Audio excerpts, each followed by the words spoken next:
Mordigale serves as a watch commander of the Death Watch within Watch Fortress Eriok. Seconded from the Blood Angels chapter, having already served with distinction with the Chamber Militant for 2 full terms, his ascension to the rank of leadership has been the pinnacle of his current 50 years assigned to Eriok.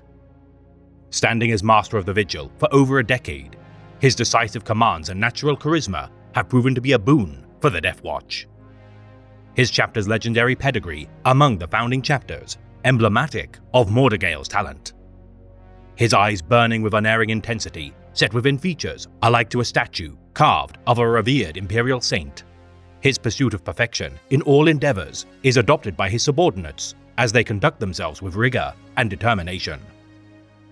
Witness to the ever-deteriorating nature of the Jericho Reach, with events such as the opening of the Jericho Moor Warp Gate, ambassadors of the Achilles Crusade are of great concern to the scrupulous Blood Angel. Believing a more perilous danger to be lurking within the shadows of the Crusade's myriad war zones, Mordigale commits the majority of his forces to combat the Tyranid menace of Highfleet Dagon.